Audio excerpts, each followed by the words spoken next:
শুনে সবাইকে একটা কথা বলি, এই 5টা কাজ করলে মানুষ তোমাকে অনায়াসে স্ট্রিম লেভেলে সস্তা ভাবা শুরু করে দেবে। নাম্বার 1, কোনোদিন গায়ে পড়ে সেদে সেদে কারো উপকার করতে যাবা না। না চাইতে কারো উপকার করলে আর কিছু তো দূরে থাক, সামান্য ধন্যবাদটুকুও দেওয়ার প্রয়োজন বোধ মনে করবে না।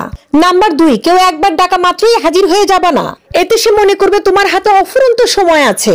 3 ঘন্টা আগে ডেকে নিয়ে বসায় রেখে দেবে, তোমার সময়ের কোনো মূল্য কিন্তু তার কাছে নেই। নাম্বার 3, অন্যের জীবনে কখনো নিজেকে জোর করে গুরুত্বপূর্ণ বানাতে যাবা না। যে তোমাকে গুরুত্বপূর্ণ ভাববে সে এমনিই তোমাকে গুরুত্ব দিবে, তা না হলে ঠাস করে অনেকের মধ্যে একটা কথা বলে তোমাকে অপমান করে ফেলবে। আর নাম্বার 4, ভুলেও কোনোদিন কারো গায়ে পড়ে কাউকে পরামর্শ দিতে যেও না। ভুল করেও সেই পরামর্শ যদি সে শুনেও ফেলে আর তার ফলাফল যদি 0 আসে, তাহলে সবার আগে এসে সে তোমাকেই ব্লেম দেবে। নাম্বার 5, কোনোদিন কারোর বিষয়ে নাক গলাবা না। তার কি হলো সেই বিষয় নিয়ে জানতে চাওয়া, গবেষণা করা, এটা আর কিছুই না, এটা হচ্ছে আস্ত একটা। শুনে সবাইকে একটা কথা বলি, এই 5টা কাজ করলে মানুষ তোমাকে অনায়াসে স্ট্রিম লেভেলে সস্তা ভাবা